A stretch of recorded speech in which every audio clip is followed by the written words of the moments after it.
4 নম্বরের পয়েন্টে যে বিষয়টি রাখা উচিত বলে আমি মনে করি সেটা হচ্ছে খুব বেশি খাবার দাবার বা শপিং অর্থাৎ কেনাকাটার মাধ্যমে নিজেকে ব্যস্ত না রাখা।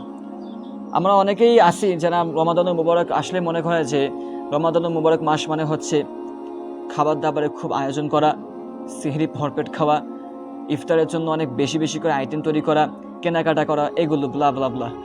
তো আসলে রমাদানুল মুবারক মাসটার উদ্দেশ্য কিন্তু এরকম না। আমরা শুরুতেই আমরা জেনেছি যে আল্লাহ রাব্বুল আলামিন রমাদানুল মুবারক মাসটা আমাদেরকে দিয়েছেন আল্লাহ সচেতনতা বৃদ্ধি করার জন্য, এবং আমরা এটাও জেনেছি যে এই মাসে নফল ইবাদত করলে আমরা ফরজের সমান সওয়াব পাচ্ছি।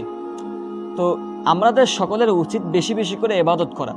আমরা যদি আমাদের এই সময়টাকে খাবার দাবারের ব্যবস্থা করতে গিয়ে, শপিং বা অর্থাৎ কেনাকাটার ব্যবস্থা করতে গিয়ে, এরপর বাইরে বন্ধুদের সঙ্গে আড্ডা দিতে গিয়ে এই অযথা সময় নষ্ট করতে গিয়ে যদি আমরা এই মূল্যবান সময়টাকে নষ্ট করে ফেলি, তাহলে এটা আমাদের জন্যই ক্ষতি হয়ে দাঁড়াবে।